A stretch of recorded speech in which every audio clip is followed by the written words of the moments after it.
देखिए अब आप स्टार्ट कर रहे हैं third application of dimensional analysis. दो हम पिछले लेक्चर में कर चुके। Third application of dimensional analysis that is the conversion of units, कि अगर आप एक सिस्टम ऑफ यूनिट कन्वर्ट करते हैं तो उसमें न्यूमेरिकल वैल्यू कैसे डिसाइड होगी, ये हम यहां सीखेंगे। कन्वर्जन ऑफ यूनिट्स कि एसआई से सीजीएस में कन्वर्ट कर रहे हैं तो जो न्यूमेरिकल वैल्यू है वो किस तरह से बदली जाएगी, ये सब चीजें हमें यहाँ पे सीखनी होंगी।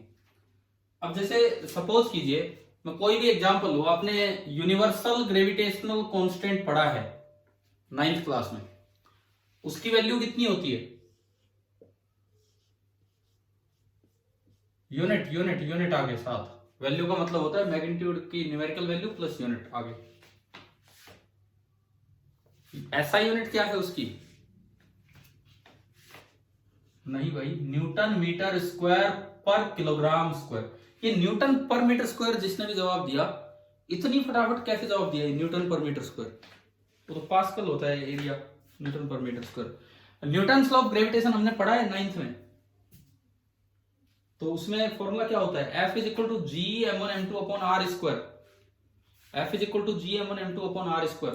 तो वहां से अगर आप उस फॉर्मूले से इसकी यूनिट लिखेंगे तो F is equal to G m1 m2 upon R square. तो G आ गया F are square upon m1 m2। तो F की यूनिट न्यूटन, डिस्टेंस की मीटर और किलोग्राम। आया ना समझ में ऐसा यूनिट कैसे लिखी है इसकी? अब ये बताओ, ये केजी के ब्रैकेट लगाना चाहिए कि नहीं स्क्वायर लगाते वक्त?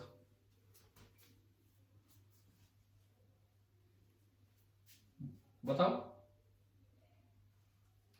इस पे स्क्वायर लगाते वक्त ब्रैकेट लगाना चाहिए कि नहीं लगाना चाहिए? इस बात का जवाब दीजिए आप।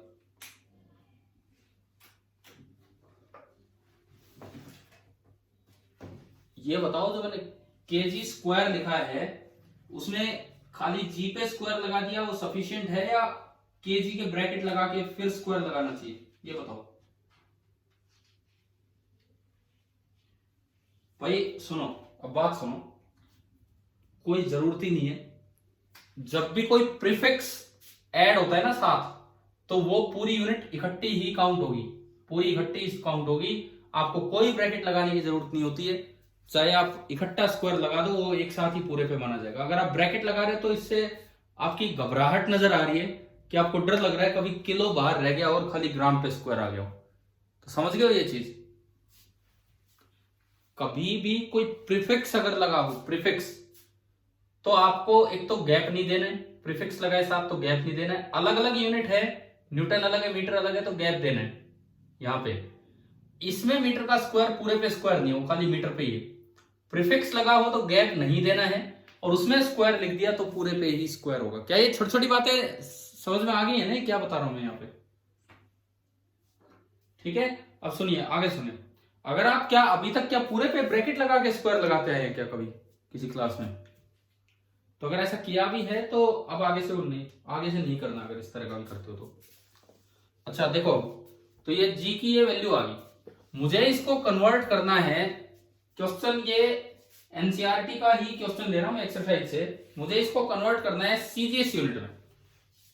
मान लो मैं सीजीएस यूनिट में कन्वर्ट करना चाहूं, तो तरीका क्या होता है सुनिए। सबसे पहले आप लिख लीजिए जी का डायमेंशनल फॉर्मूला। सबसे पहले जी का डायमेंशनल फॉर्मूला आप लिख लीजिए। क्या बनेगा देखें, न्यूटन फोर्स का क्या होता है बोलो? mlt-2। Metre square length square, और किलोग्राम स्क्वायर मास स्क्वायर। तो जी का डायमेंशनल फॉर्मूला बना m की power -1, l raised power 3 and t raised power -2। ये बताइए यहां तक समझ में आ गया है कि नहीं? क्लियर हुआ? अब मेरा अगला सवाल, क्या सिस्टम ऑफ यूनिट चेंज करने से मैग्नीट्यूड चेंज हो जाता है कि नहीं होता है किसी भी क्वांटिटी का?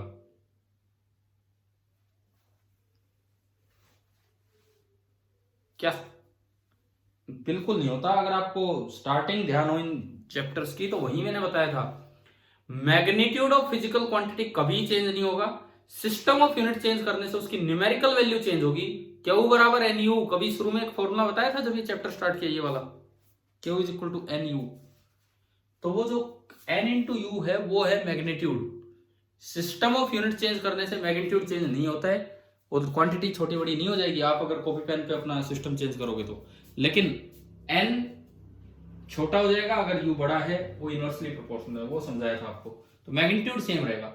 तो इसी जी की वैल्यू, अब देखिए आप ध्यान से, अगर मैं एसआई में लिखूं तो उसकी न्यूमेरिकल वैल्यू तो है 6.67 इंटू 10 टू पावर -11, और यूनिट क्या है एसआई में? एसआई में यूनिट वो नहीं, उसको नहीं देखना, अब इसको देखना है, इसको देखना है। एसआई में यूनिट मास की पावर 1, तो किलोग्राम की पावर 1 मतलब -1, लेंथ की power 3, metre power 3, time second power -2, gap आता है अलग अलग यूनिट्स के बीच में, बराबर। क्या मैं एसआई की बजाय सीजीएस में लिखूं तो क्या न्यूमेरिकल वैल्यू चेंज होगी? बताइए, बोलो, ढंग से जवाब देते रहो आप। यार इतना घबरा रहे हो, देखो सोचते ही रहते हो। अगर मैं एसआई से सीजीएस में जाऊंगा तो क्या न्यूमेरिकल वैल्यू चेंज होगी या नहीं होगी? बिल्कुल होगी। क्या मैग्नीट्यूड चेंज होगा? अब ये बताओ। मैग्नीट्यूड नहीं होगा, तो ये पूरा बराबर अगला पूरा, ये पूरा मैंने लिखा एसआई में, और अगला पूरा मैं लिख रहा हूँ सीजीएस में। आप ये यूनिट कन्वर्जन सीखे ढंग से कैसे है। नई वैल्यू को मैं एन मान लेता हूं, कुछ भी एन जो मुझे निकालनी है, इनटू यूनिट। किलोग्राम की जगह सीजीएस में क्या यूनिट आ जाएगी? ग्राम। मीटर की जगह सेंटीमीटर, कोई ब्रैकेट नहीं लगाना, आपकी घबराहट यहां दिखनी नहीं चाहिए। और सेकंड की पावर -2। क्या ये समझ में आ गया? क्लियर है? बताओ, ये इक्वेशन क्लियर है सभी को कैसे बनाई हमने? ठीक है। ये जो देखो, ये जो मैं इस तरह की बातें बताता हूं ना, ये बहुत ही बेसिक सी बातें होती है। बच्चे फिजिक्स 12वीं तक पढ़ के चले जाते हैं, ये नहीं पता होता कि दो यूनिट्स के बीच में गैप देना होता है, सफिक्स जब लगाएं गैप नहीं देना होता है, सफिक्स जब लगाएं कोई पावर देनी है तो ब्रैकेट लगाने की जरूरत नहीं होती, सीधा वो होता है। इन छोटी छोटी चीजों का ध्यान रखा कीजिए आप। अच्छा, अब देखो यहां से अगर मैं एन निकालूं, इसको अगर मैं आगे सिंप्लीफाई करूं, तो अब ये देखिए कि एन इस इक्वेशन से कैसे निकलेगा। एन बराबर, ये तो इधर पड़ा रहने दो, 6.67 इंटू 10⁻⁻11। इसके ऊपर है केजी और इसके नीचे गया जी, ये पावर -1 थी, पावर तो सेम है, तो ये बना केजी अपॉन जी, पूरे की पावर कॉमन होगी -1। अच्छा, metre upon centimetre, metre upon centimetre पूरे की पावर कॉमन होगी 3। सेकंड अपॉन सेकंड पूरे की पावर कॉमन होगी -2। हाँ जी, क्लियर हुआ? ये क्या किया मैंने, इधर से मैं इधर उठा ले गया सारे यूनिट्स को। ठीक है। अब ये प्रीफिक्सेस हैं। आज मैंने आपको एक उसमें सीट में एक टेबल दी है, हो सकता है पहले भी किसी दिन वो टेबल दी हो। किलो का क्या मतलब है, माइक्रो का क्या मतलब है, मेगा का क्या मतलब है, जीगा का क्या मतलब है, एक बार अपनी वो टेबल देखना आप, उसी में है। तो ये देखिए, एन आ गया 6.67 इंटू 10⁻⁻11। 1 किलोग्राम में कितने ग्राम होते हैं? 10⁻3। तो इसको अगर मैं 10⁻3 ग्राम लिखूं तो ग्राम से ग्राम कैंसिल, और 10⁻3 और उसकी पावर -1, तो ये बच गया 10⁻3। पावर की पावर मल्टीप्लाई हो जाती है ना। अगला बोलो, अगला बोलो आप, 1 मीटर में कितने सेंटीमीटर? 10⁻, कितने सेंटीमीटर 1 मीटर में? 10⁻2, और उसकी पावर कितनी दिख रही है आपको वहां? 3। तो ये कितना हो गया? 10⁻6। सेकंड सेकंड कट गया, और 1 की पावर चाहे कुछ भी हो वो 1 ही रहेगा, हटाओ उसको। तो ये बताओ भाई, न्यूमेरिकल वैल्यू सीजीएस यूनिट में कितनी आई? 6.67 इंटू 10⁻, कितना हो गया? बोलो इन तीनों को देख के। -8। 10⁻14 + 6 -8। तो मेरे पास ये सीजीएस में ये आंसर आ गया। इसका मतलब जो फाइनल आंसर मैं दूंगा, मैं क्या दूंगा देखिए, जी की वैल्यू सीजीएस में होगी 6.67 इंटू 10⁻⁻8 न्यूटन की जगह आ जाएगी डाइन। डाइन सुनी है यूनिट? डाइन नहीं भी सुना हो तो आप कोई दिक्कत ही नहीं है, इन सीजीएस लिख के छोड़ के आ सकते हो। मीटर स्क्वायर की जगह सेंटीमीटर स्क्वायर और किलोग्राम की जगह ग्राम स्क्वायर। तो ये आपकी जी की वैल्यू आ गई एसआई से सीजीएस में। अब बताओ ये कन्वर्जन क्लियर हुआ कि नहीं पूरा, कि किस तरह से यूनिट्स को आपस में कन्वर्ट किया जाता है।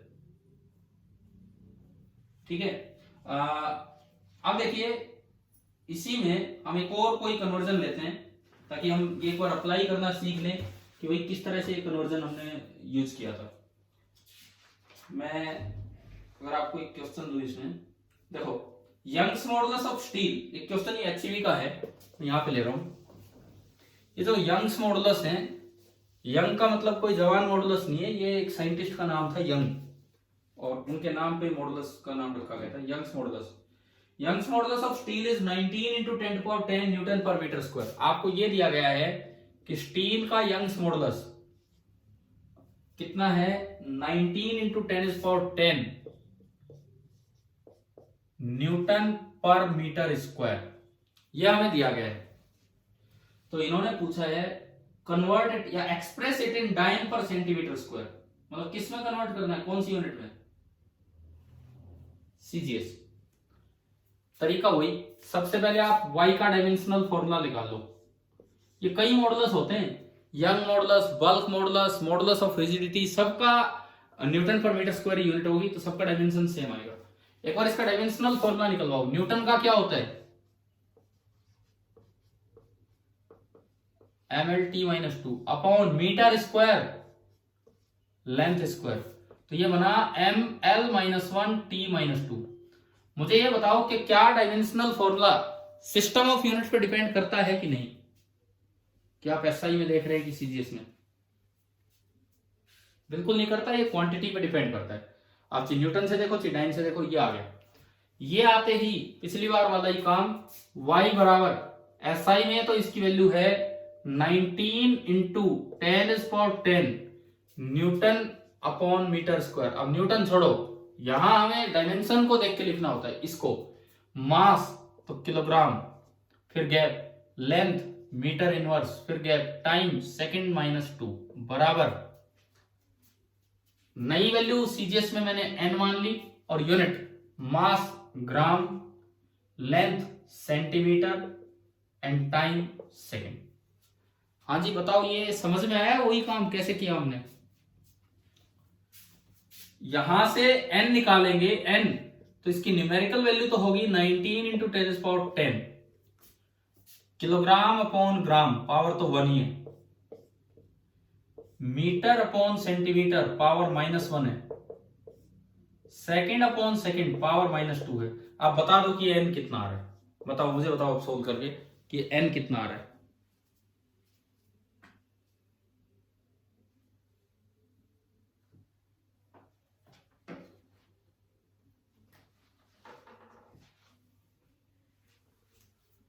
हाँ ठीक है, ये देखो 19 into 10⁻10 तो ये रहा, ये 10 की पावर 3 बचेगा, ये 10 की पावर 2, लेकिन ऊपर एक माइनस है तो -2, और ये 1 हटाओ इसको, तो 3 और 13 और 2 11, तो n की वैल्यू आ गई 19 into 10⁻11। तो लास्ट जो वैल्यू हम y की देंगे वो हो जाएगी 19 into 10⁻11, और यूनिट में न्यूटन की जगह डाइन आ जाएगा। किसी को डाइन ना बताओ तो इन सीजीएस लिख के आ जाओ, अपॉन सेंटीमीटर स्क्वायर। तो मैंने 2 क्वेश्चंस लिए, क्या आपको ये दोनों यूनिट कन्वर्जन समझ में आ गए यहां से?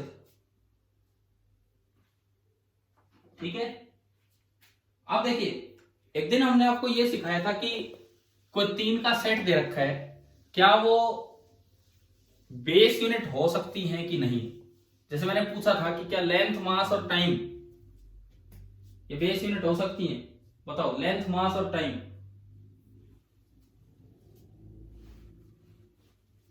अरे ये तो होती हैं, ये तो होती ही है, अभी भी हम एसआई में यूज ही करते हैं, इसमें क्या सोच रहे हो।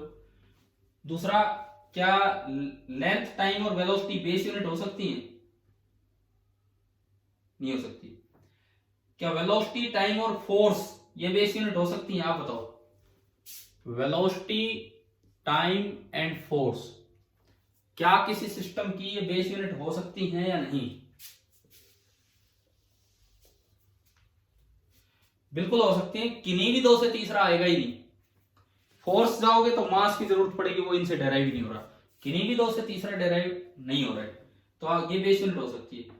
अब मान लो एक नया सिस्टम आ जाए, कोई आर्बिट्रेरी सिस्टम है, एसआई नहीं, जैसे आजकल हम पढ़ रहे हैं एसआई सिस्टम, इस सिस्टम को कोई भी नाम दे दिया, टीआई सिस्टम, पीआई सिस्टम, जो भी सिस्टम, और ये कहा कि भाई ये उसकी बेस यूनिट है, तो आपको डायमेंशंस ऑफ मास बताना है कि मास का डायमेंशन क्या होगा इन टर्म्स ऑफ दीज।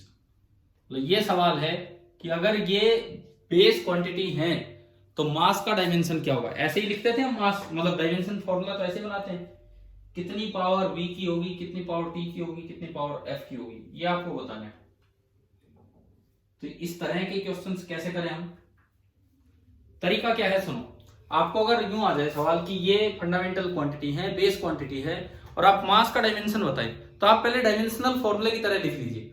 और ये लगभग उस तरह का काम है जैसे कल एक सेकंड एप्लीकेशन हमने की थी कि dimensional reduction of physical quantity किया था ना कल एक काम डिडक्शन में।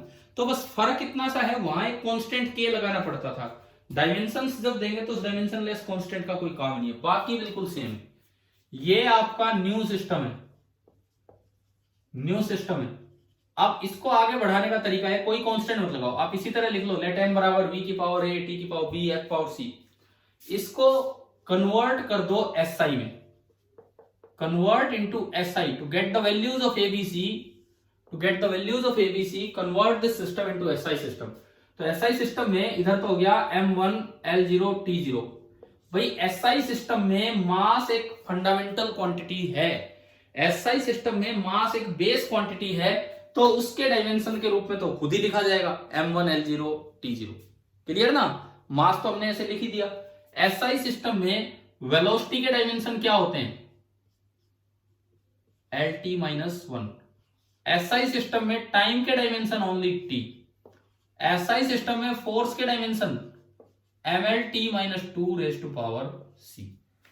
मतलब किसी भी नए सिस्टम में आपको डायमेंशंस निकालने हो किसी क्वांटिटी के, तो आप उनको उठा लाओ, SI के अकॉर्डिंग आप कन्वर्ट कर लो, जो आप SI में याद किया करते थे, जिनको बेस मान के आप चला करते थे, उस तरीके से आप चल लीजिए। क्या समझ में आ गया यहां तक? ठीक है। अब पावर्स कंपेयर करनी है, m raise to power 1, l raise to power 0, t raise to power 0। यहां बताएं m की पावर कितनी है इस साइड, फटाफट बताएं यार।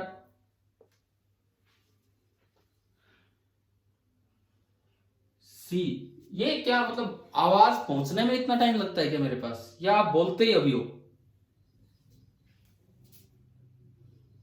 ऐसा तो नहीं कि आवाज ही इतनी देर बाद पहुंच रही है, क्योंकि कोई किसी गांव में, कोई कहीं है, कोई महेंद्रगढ़ बैठा है, वहां से यहां तक आने में टाइम लग रहा है। या फिर आप जल्दी जवाब दिया करो, एल की पावर बताइए कितनी है।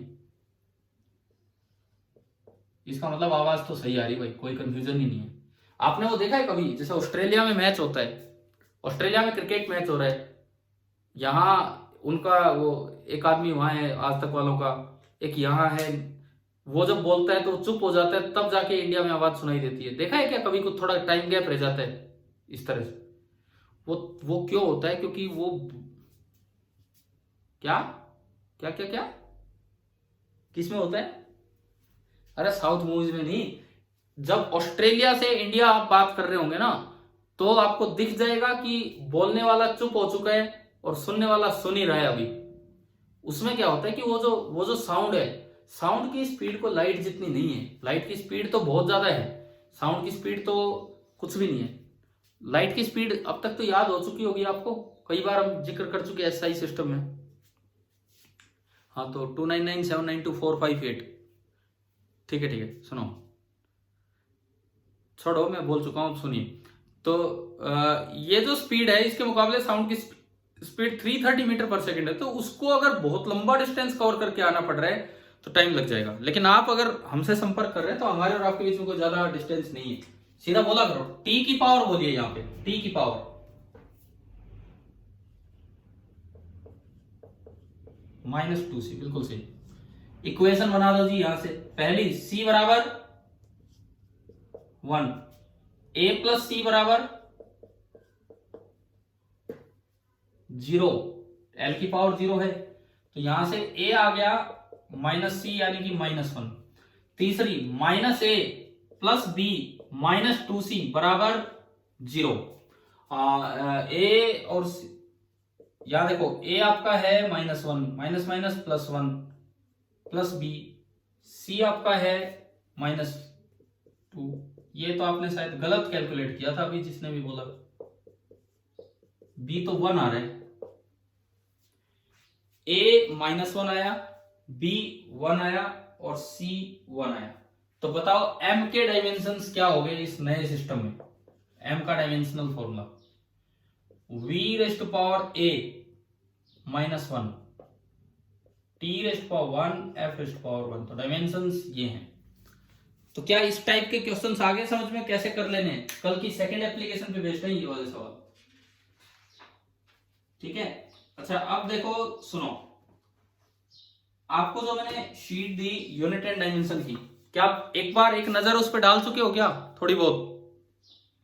आज मैंने विद आंसर दिए, आंसर कट नहीं किए बिकॉज अब इतना ही समय है। विद आंसर आपको दिया, आज फ्राइडे हो चुका है, इतना ही हमारे पास समय।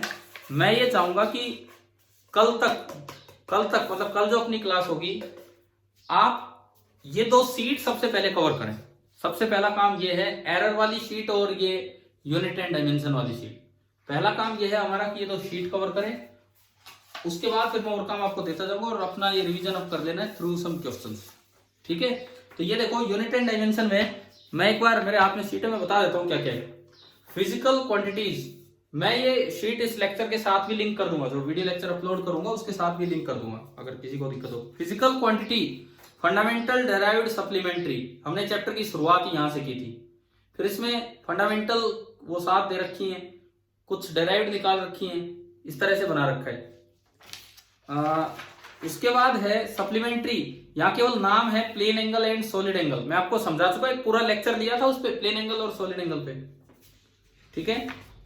उसके बाद डायमेंशनल फॉर्मूला कैसे निकालते हैं वो भी इसमें दिया गया है। अच्छा, फिर इसके बाद कुछ चीजों के डायमेंशंस निकाल के दिखा रखे हैं, जो वो है जो फिजिक्स में आगे आनी है, बट आप एक बार पढ़ लेना बिकॉज हो सकता है आपके टेस्ट में कहीं जरूरत पड़ जाए। जैसे ग्रेविटेशनल कांस्टेंट आज ही मैंने बता दिया, स्पेसिफिक हीट कैपेसिटी ये हम आगे देखेंगे। अब स्पेसिफिक हीट कैपेसिटी में टेम्परेचर का यूज करना पड़ जाएगा। हम अभी तक जितनी क्वांटिटीज ले रहे हैं, हम ले रहे हैं मास, लेंथ और टाइम में, लेकिन 3 ही थोड़ी होती है। बेस क्वांटिटी कितनी है एसआई में? Base quantity 7। केवल इन 3 से ही सारी क्वांटिटीज थोड़ी डेराइव हो जाएंगी, केवल 3 से सारी क्वांटिटी डेराइव नहीं होने वाली है। तो हमें बेस क्वांटिटीज का ध्यान रखना पड़ेगा। कुछ भी और, जैसे स्पेसिफिक हीट में टेम्परेचर की जरूरत पड़ेगी, स्पेसिफिक हीट में टेम्परेचर की जरूरत पड़ेगी। तो मैं एक बार ये निकाल के आपको दिखाता हूं कि स्पेसिफिक हीट कैपेसिटी के डायमेंशंस कैसे निकालें एसआई सिस्टम में, किसी नए सिस्टम में नहीं, एसआई सिस्टम में। देखिए, हो सकता है कहीं इन टेस्ट में हमें जरूरत पड़ जाए इस तरह की कोई भी चीज, क्योंकि आनी तो फिजिक्स में आगे है। स्पेसिफिक हीट कैपेसिटी, इसका सिंबल एस भी होता है, सी भी होता है, हम दोनों यूज कर लेते हैं। और एक फॉर्मूला होता है Q is equal to M C delta T, ये इसका फॉर्मूला होता है। Q होती है एनर्जी, M होता है मास, C specific heat and delta T change in temperature. तो यहां से अगर मैं C निकालूं तो आ गया Q/m डेल्टा T। अब देखो डायमेंशनल फॉर्मूला लिखना है C का, dimensional formula of C। Q तो एनर्जी है, एनर्जी का बताओ क्या होता है, पिछली क्लास में डिस्कस हो चुका। क्या होता है एनर्जी का?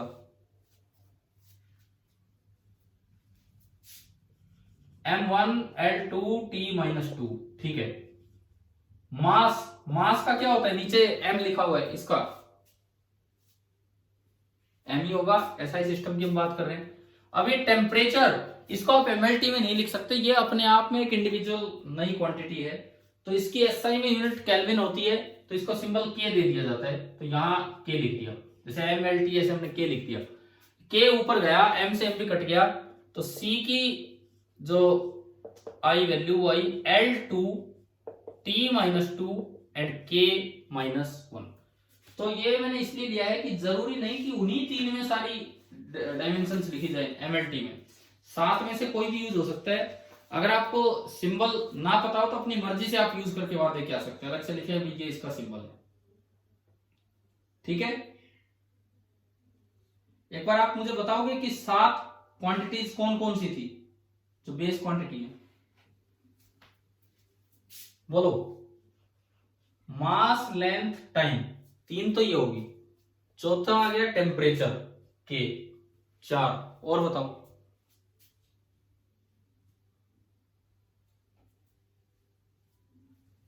सुनो सुनो सुनो सुनो, इलेक्ट्रिक करंट, उसके लिए हम सिंबल यूज कर लेंगे ए, 5 हो गए। 6 अमाउंट ऑफ सब्सटेंस के लिए डायमेंशन लिखते समय सिंबल यूज करते हैं MOL। And 7th luminous intensity, उसके लिए सिंबल यूज कर देते हैं CD, MLTKAMOLCD। तो इनमें कोई भी चीज कहीं भी आ सकता है। अब जैसे सपोज कीजिए आपसे पूछ लिया जाए कि केमिस्ट्री में आपने यूनिवर्सल गैस कांस्टेंट पढ़ लिया R, PV = nRT, तो R का बताओ, PV = nRT से R का बताइए कि क्या डायमेंशंस होंगे R के।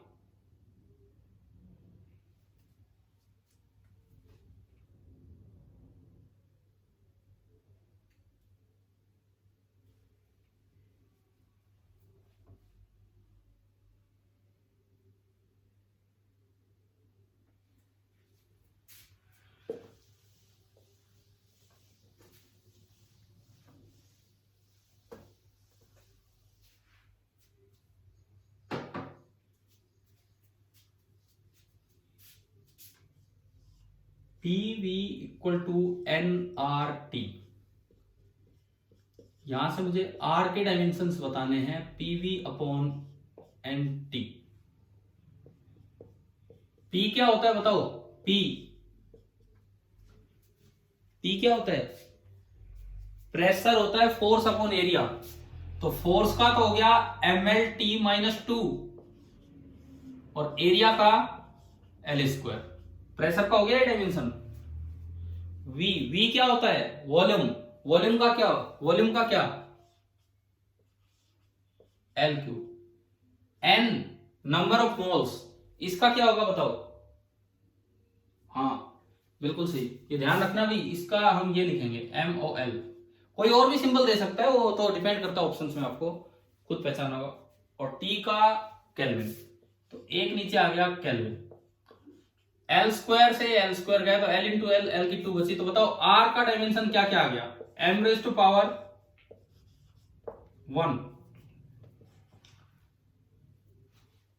L की पावर 2 बची, T की पावर -2। T टेम्परेचर नहीं है, T ये टाइम है।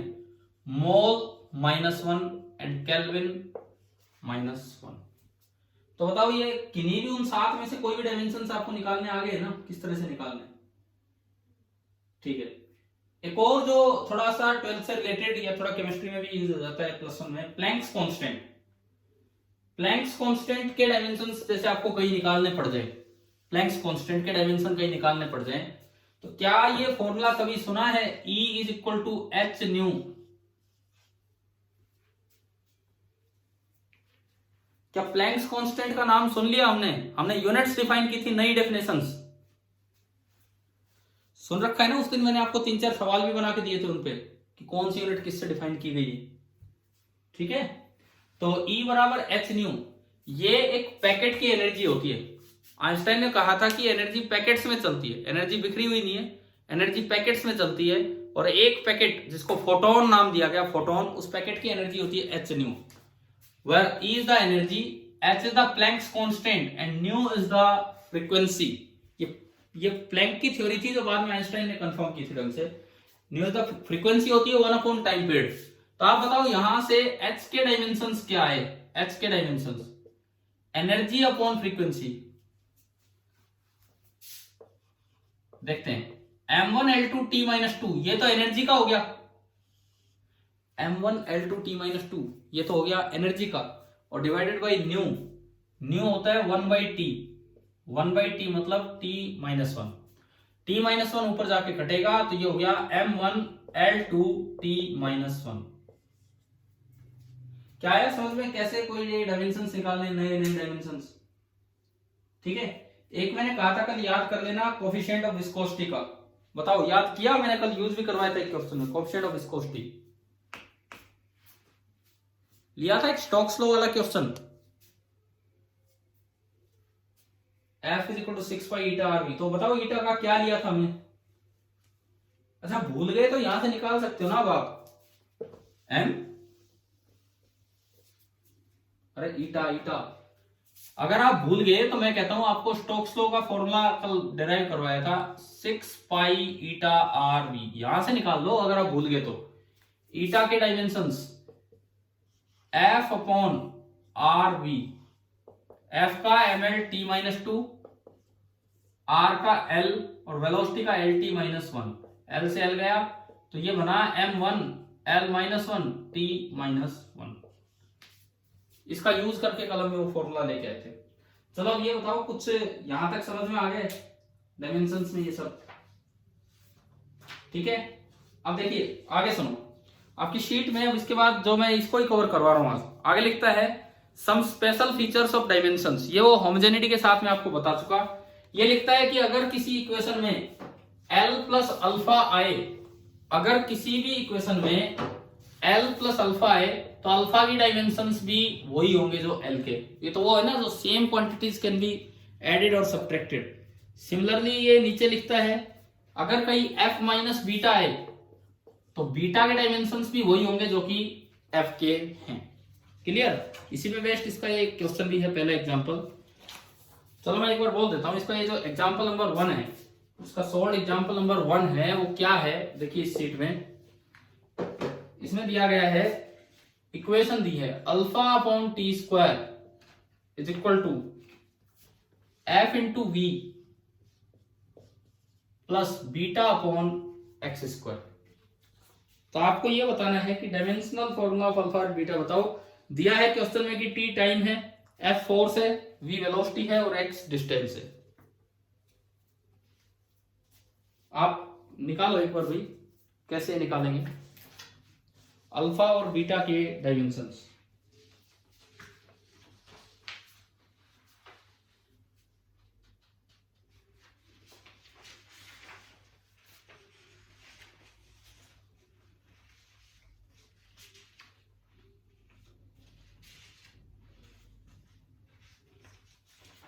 प्रिंसिपल ऑफ होमोजेनिटी ही आप लगाएंगे, है ना, वही कर रहे होंगे। अल्फा अपॉन टी स्क्वायर के डायमेंशन सेम होंगे जो एफ इंटू वी के हैं, और वो सेम होंगे जो बीटा अपॉन एक्स स्क्वायर के हैं। एक बार सारी वैल्यूज आगे बढ़ाऊं। अल्फा का हमें निकालना है तो alpha into T rays power minus 2 बराबर एफ का होता है एम एल टी माइनस 2 और वेलोसिटी का होता है एल टी माइनस 1, बीटा और एल रेज़ पावर माइनस 2, नीचे एल स्क्वायर लेग से। तो ये बना alpha into T rays power minus 2 बराबर m1 l2 t माइनस 3 बराबर beta into L rays power minus 2। तो यहां से तो अल्फा आ गया, इस t को इधर भेज दो बीच वाले के साथ, तो t माइनस 2 नीचे जाएगा, t माइनस 2 नीचे जाएगा तो माइनस 2 से एक माइनस 2 कटेगा। तो अल्फा के डायमेंशन क्या है m1 l2 t माइनस 1, ये आपका डायमेंशन आ गया अल्फा का। बीटा का क्या आएगा, यहीं से देखें हम बीटा का, तो आपने l माइनस 2 इसके नीचे भेजा, m1 बोलो आगे बोलो, l4 t माइनस 3। तो ये जो एग्जाम्पल था ये तो उसी प्रिंसिपल ऑफ होमोजेनिटी पे था जो हम कल देख चुके हैं। क्लियर ना? ठीक है। अब देखो एक van der Waals gas equation होती है, एक तो होती है पीवी इक्वल टू एनआरटी, वो आइडियल गैस इक्वेशन होती है, और एक रियल गैस इक्वेशन होती है। तो उस रियल गैस इक्वेशन की तरफ हम चल रहे हैं। ये लिखता है कि Van der Waals gas equation है P minus A upon V square, V volume है यहां, into V minus B is equal to N R T. ये इन्होंने एक गैस इक्वेशन लिख के दी है मुझे कि P minus A upon V square and V minus B is equal to N R T. ये मुझे इक्वेशन दे दी। अब ये कहता है कि इसमें A और B के डायमेंशंस बताओ, A और B के। चलो ये आप खुद करोगे, सोल्ड है, इसमें कर लोगे ना, आपकी शीट में सोल्ड है, मैं इसमें दिखा रहा हूं, बाद में कर लेंगे तो ट्राई वहां से देख के। ठीक है, आगे बढ़ता हूं मैं। इसके बाद रूल नंबर सेकंड, ये जो अभी हमने पढ़ा होमोजेनिटी वाला, ये रूल नंबर 1 बोल रहा है। रूल नंबर सेकंड कहता है कि अगर कहीं भी sine theta, cos theta, ten या इस तरह का कुछ है, देखो साइन ऑफ समथिंग लिखा हो तो ये अंदर वाला भी डायमेंशनलेस होता है और पूरा भी डायमेंशनलेस होता है। क्या कल मैं एक क्वेश्चन में यूज करवा चुका आपको पिछले लेक्चर में? हाँ, सेम यही चीज कोस के लिए होती है, सेम यही चीज टेन के लिए भी होती है। ऐसे ही साइन इनवर्स में होगा, साइन इनवर्स में भी अंदर वाला भी डायमेंशनलेस और पूरा भी डायमेंशनलेस। अच्छा, उसके बाद ये लिखता है अगर कहीं यूं आए कि 2 रेज़ टू पावर समथिंग, तो 2 तो अपने आप में एक नंबर है डायमेंशनलेस, पावर में कुछ भी आएगा वो भी हमेशा क्या होगा? डायमेंशनलेस। पावर में कुछ भी आए, चाहे 2 की पावर हो चाहे e की पावर हो, e की पावर में भी कुछ होगा वो आपका डायमेंशनलेस होगा। ठीक है, अगली चीज, अगर log कहीं आता है, log के आगे जो लिखा है वो भी डायमेंशनलेस होगा, एंड log आने के बाद जो पूरी क्वांटिटी है वो भी डायमेंशनलेस होगी। भाई ये छोटे छोटे रूल्स हैं, ये आपको याद रखने होंगे, इन्हीं से क्वेश्चन सोल्व हो जाते हैं। समझ में आ रहा है ना? जैसे साइन के अंदर और पूरा बाहर वाला डायमेंशनलेस होता है, ऐसा ही ये log के अंदर है। इसके बाद ऐसे 2 सोल्ड एग्जांपल हैं, मैं साइन वाला नहीं ले रहा, मैं log वाला ले रहा हूं, बाकी सोल्ड आप पढ़ोगे वहां से। तो मैं आपकी शीट का एग्जाम्पल नंबर 4 ले रहा हूं, और शीट जो इसके साथ आप देख सकते हैं, मैं लिंक भी डाल रहा हूँ उसका। देखिए एग्जाम्पल नंबर 4, अल्फा ये दिया हुआ है f into V square upon beta square into log of 2 pi beta upon V square, ये बेस है e, पर f is force and v is velocity. f तो फोर्स है और v वेलोसिटी है। Then find the dimensions of alpha and beta. आपको ये check करना है कि अल्फा और बीटा के डायमेंशंस क्या होंगे, ये आपको पता लगाना है।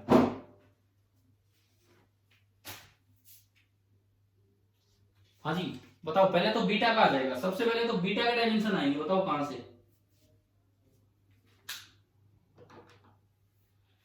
बताइए बीटा के डायमेंशंस कहां से आएंगे? log के आगे जो भी होता है, log के आगे जो भी होता है वो डायमेंशन लेस होता है। log के आगे जो भी क्वांटिटी है 2 pi beta upon V square, this is dimensionless, ये क्वांटिटी डायमेंशन लेस होगी। तो बताओ बीटा के क्या आगे यहां से डायमेंशंस?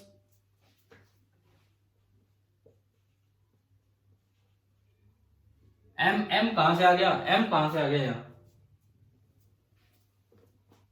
2 पाई का तो कुछ है ही नहीं, तो बीटा के डायमेंशन वही होंगे जो वी स्क्वायर के होंगे, तभी तो कटेंगी यूनिट।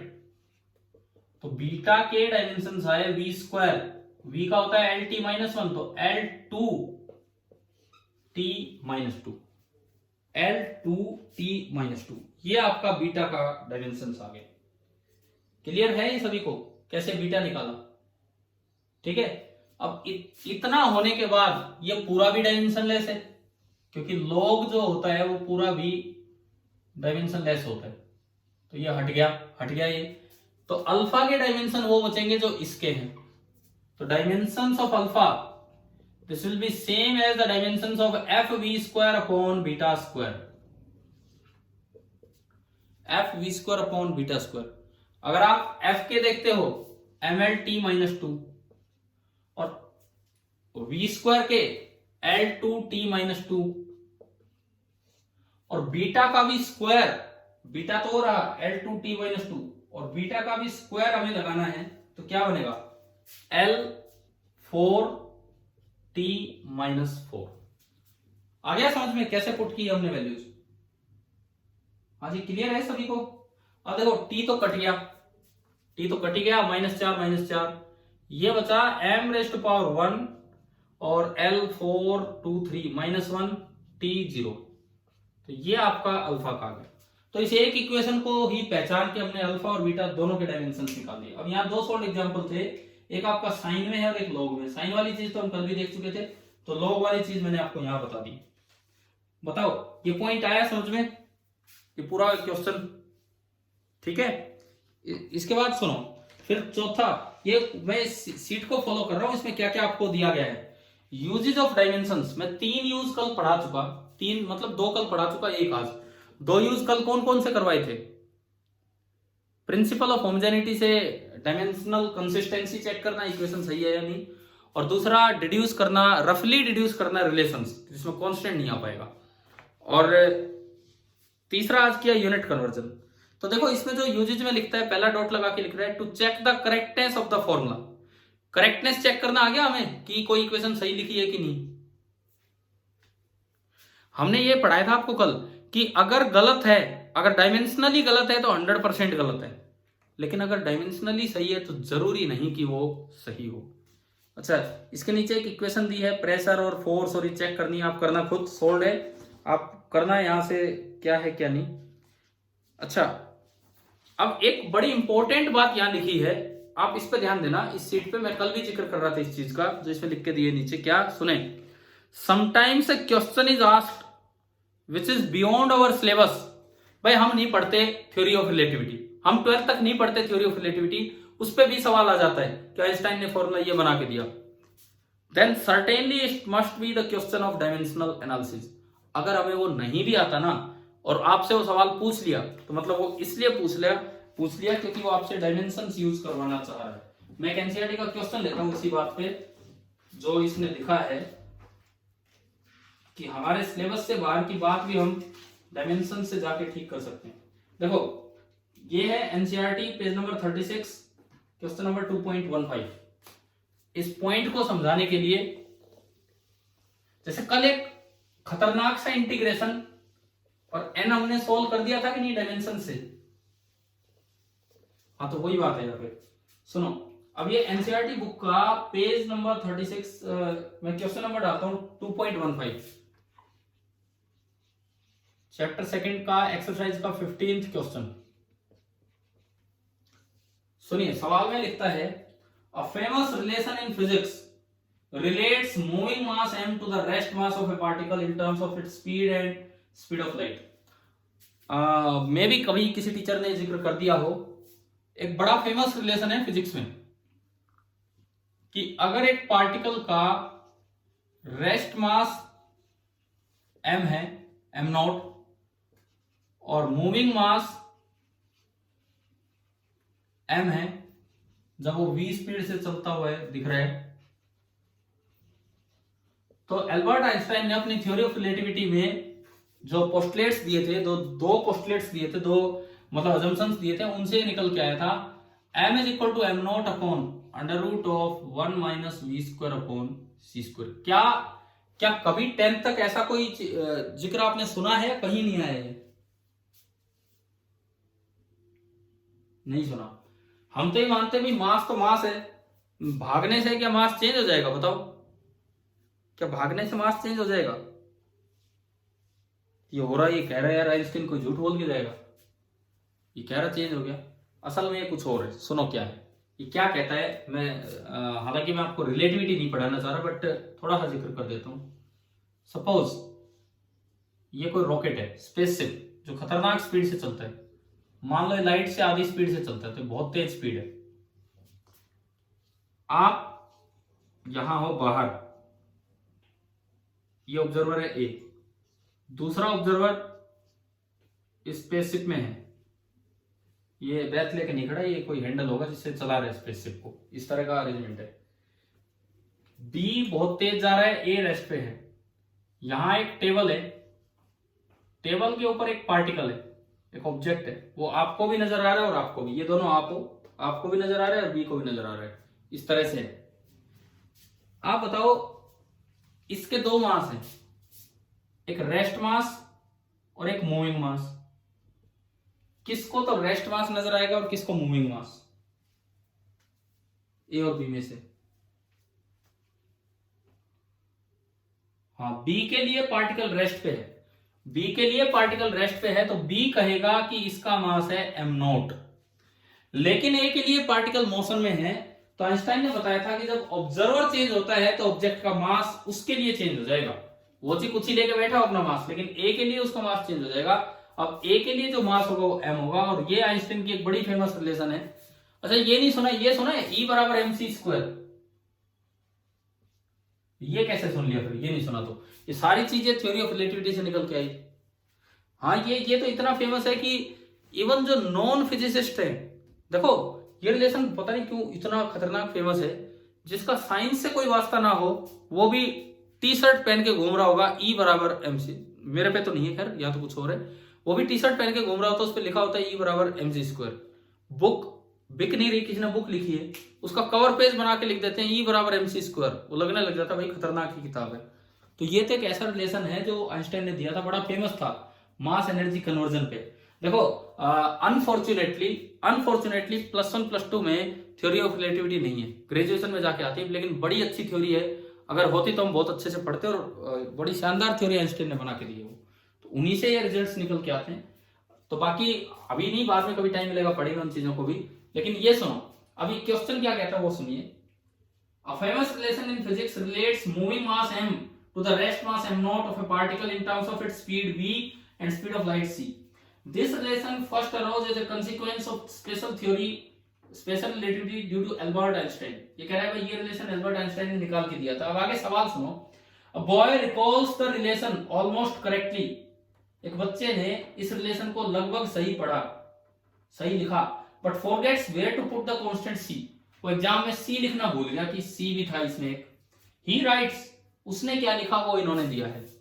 उस बच्चे ने ये जो एग्जाम में लिखा m is equal to m naught upon 1 minus V square raise to power half, वो बच्चा इस रिलेशन को ये लिख के आ गया, m is equal to m naught upon 1 minus V square raise to power half. तो पूछा है कि बताओ c स्क्वायर कहाँ है, या c कहाँ आएगा, c कहाँ आएगा, ये पूछा है। अब ये तो बात ही अलग होगी, मैंने आपको पहले ही रिलेशन बता दिया था, आपको पता ही है v के नीचे वो c स्क्वायर आएगा, लेकिन ये क्वेश्चन की तरह आया कि भाई ये रिलेशन गलत है, इसको सही करने के लिए इसमें c फिट करना है स्पीड ऑफ लाइट, तो बताओ कहाँ आएगा, कैसे कैसे सोचे बताइए, किस तरह से करें इसको।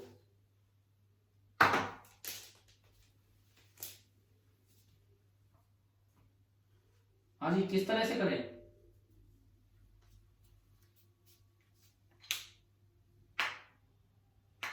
देखो जो LHS के डायमेंशन है वही RHS के होने चाहिए। LHS के डायमेंशन क्या है, LHS में ओनली क्या है, बोलो कहां गए। LHS में ओनली क्या है,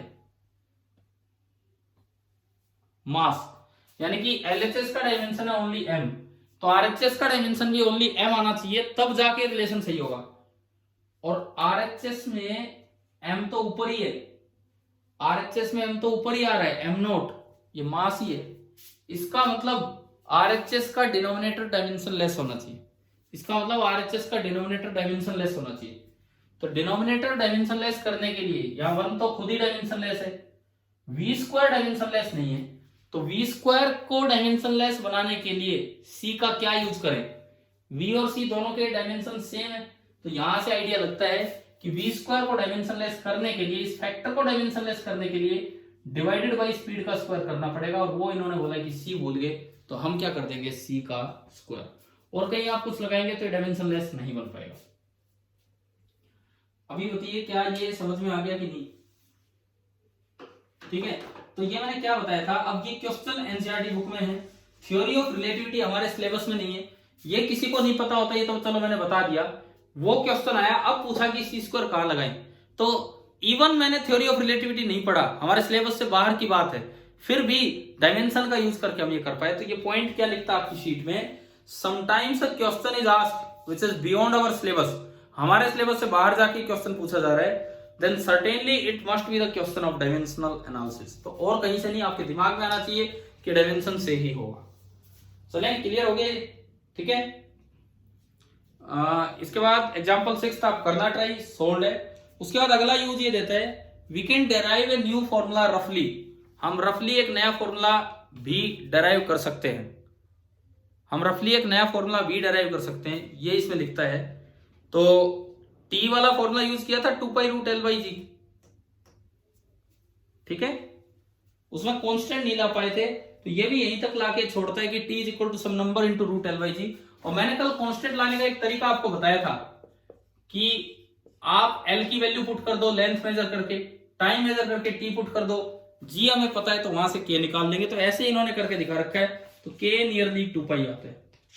एग्जाम्पल 8, ये अगेन एक कैसे डेरिवेशन का फॉर्मूला है, लेंथ, डेंसिटी और प्रेशर पे फ्रीक्वेंसी डिपेंड कर रही है।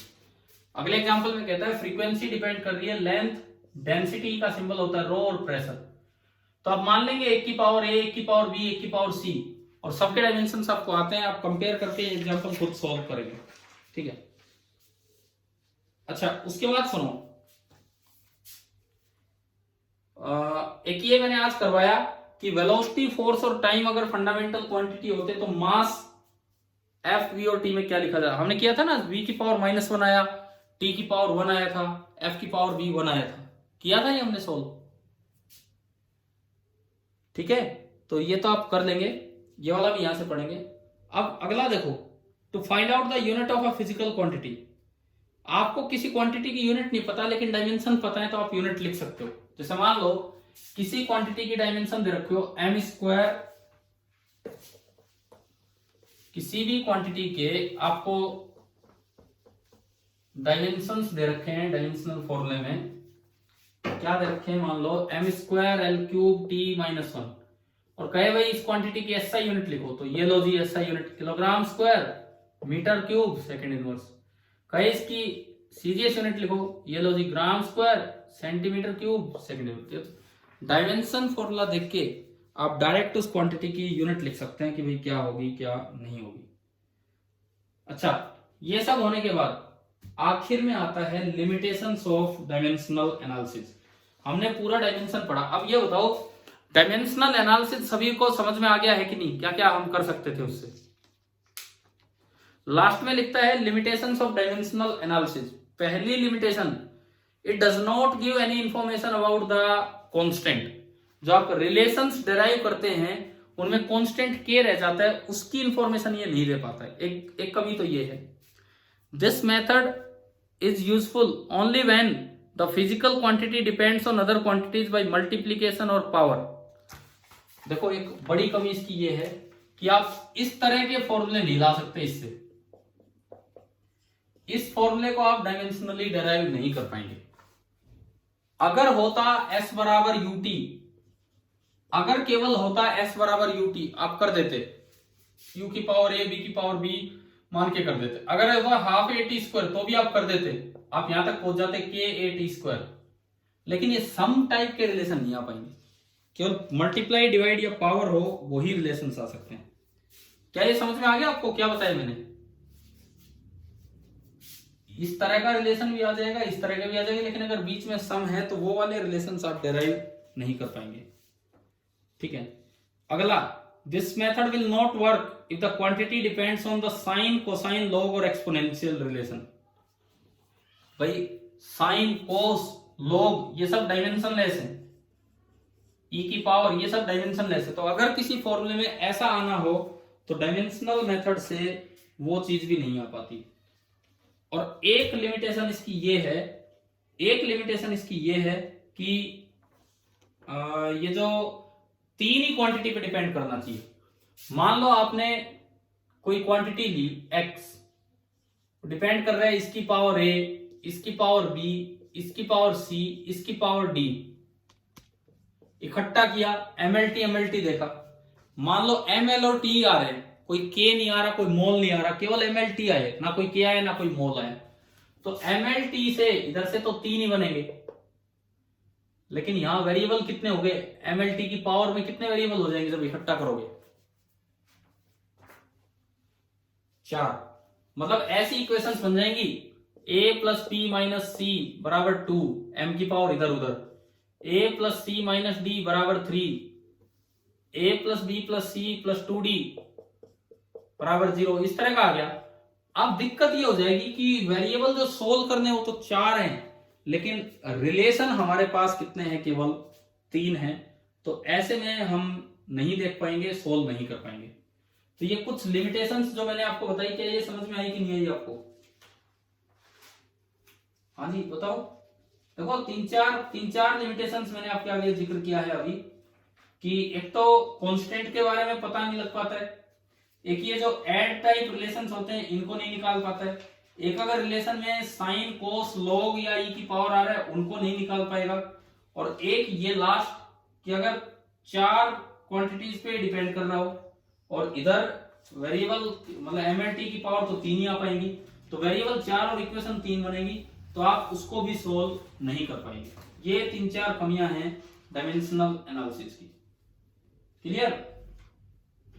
देखो आपकी बुक में एनसीईआरटी टेक्स्ट बुक में जो लास्ट में जो टॉपिक दिया है, बिल्कुल लास्ट लाइंस वो यही है कि ये कहता है इसकी कुछ लिमिटेशंस है कि dimensional constant can not be obtained by this method. Exact relation ये नहीं निकाल पाता है। चलो ये हो गया हमारा, ये सब तो हो गया। अब मैं आपको एक चीज सिखाता हूं इसमें। ये जैसे यूं आता है कि हमने कहा मास, लेंथ और टाइम ये फंडामेंटल है। क्या लेंथ, टाइम और वेलोसिटी फंडामेंटल हो सकते हैं? बोलो, बोलते चलो। नहीं हो सकते। फोर्स, मास और velocity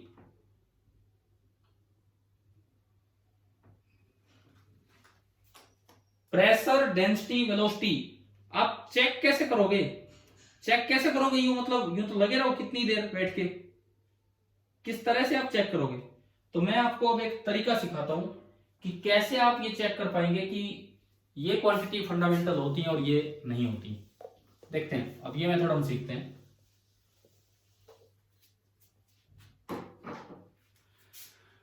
method to check whether the given quantities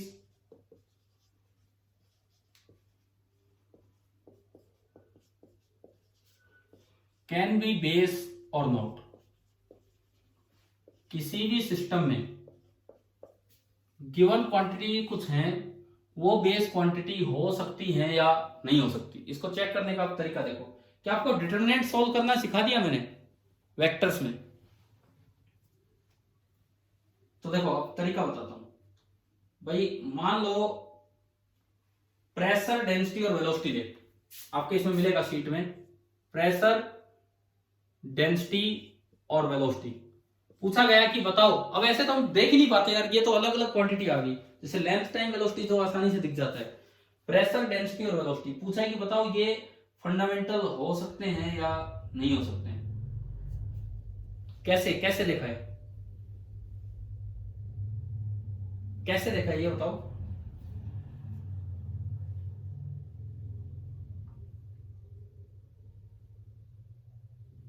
pressure, density और वेलोसिटी का रिलेशन होता है। कब पढ़ा, कब पढ़ा ये रिलेशन? तो मैं तो तीसरी टर्म भी तो, अरे दो में रिलेशन थी हो, तीसरे वेलोसिटी का यूज है कि नहीं उस रिलेशन में? बात ये है ना कि वेलोसिटी का यूज है कि नहीं उस रिलेशन में।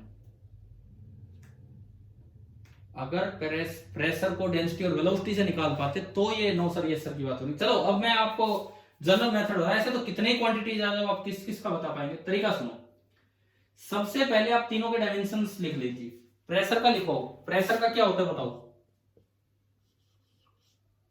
बोलो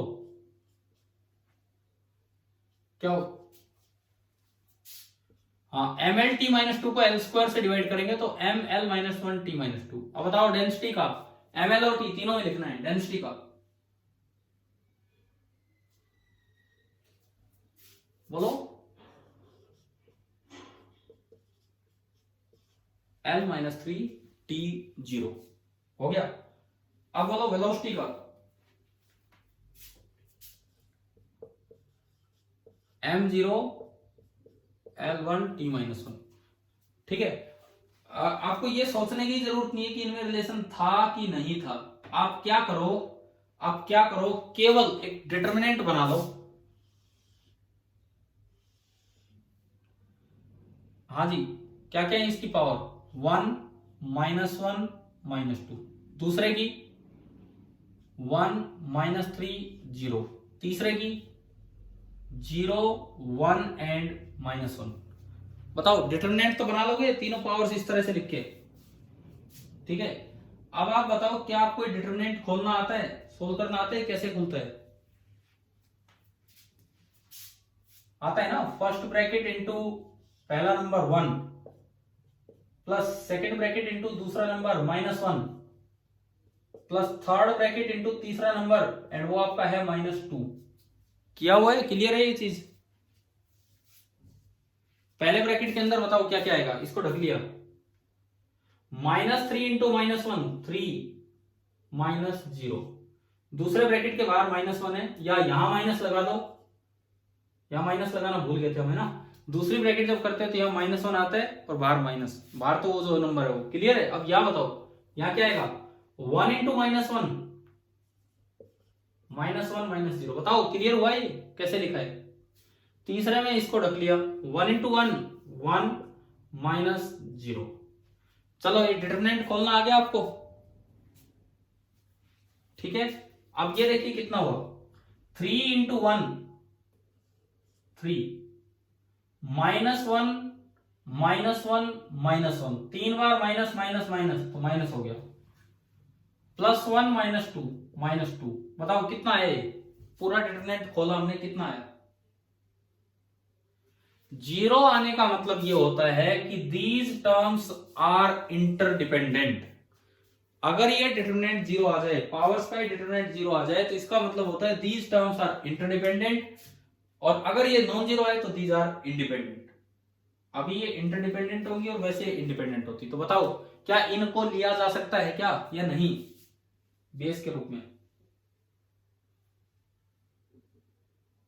अरे यार मैं कह रहा हूं दीज आर इंटरडिपेंडेंट, मतलब एक दूसरे से ही डिराइव हो जाएंगी। अगर ये डिटरमिनेंट 0 आ जाए तो आप इनको नहीं ले सकते हैं बेस के रूप में, और अगर ये नॉन जीरो आए तो ये इंटरडिपेंडेंट नहीं है, किन्हीं दो से तीसरा डिराइव नहीं होगा, तो फिर आप इनको बेस के रूप में ले सकते हैं। क्या अभी बताओ ये तरीका आ गया, आसान तरीका है ये देखने का, ठीक है। वैसे तो आप कैसे सोचोगे, कितने क्वांटिटीज है, कितनी बार रिलेशन सोचोगे कि हो सकता है कि नहीं हो सकता है, लेकिन क्या इस मेथड से क्लियर है कि नहीं सभी को कि भाई ये बेस के रूप में लिए जा सकते हैं, ठीक है। अच्छा ये हमारा डायमेंशनल एनालिसिस पूरा होता है। उसके बाद आपकी शीट में थोड़ा यूनिट्स का जिक्र है।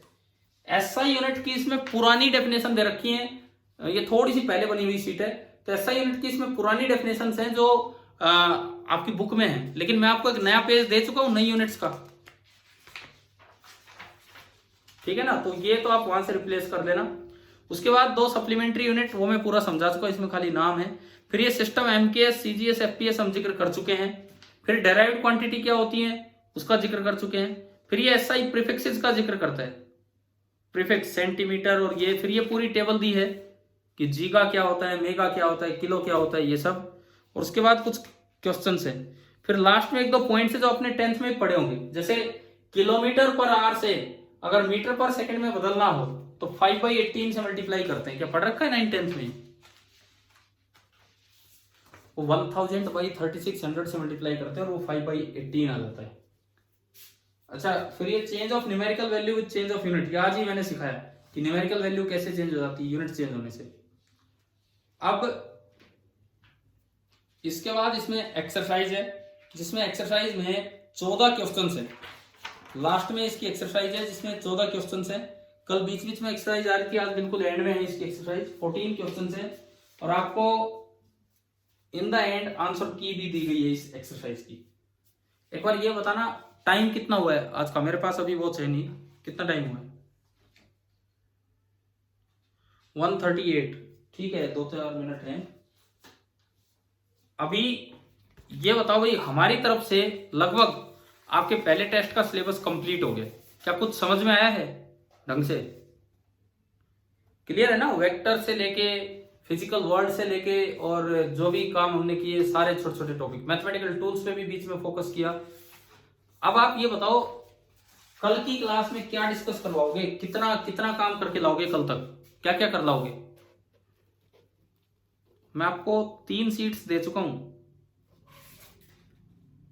एक यूनिट एंड डायमेंशन की, एक एरर्स की, एक वेक्टर्स की। कितना कर लोगे कल तक।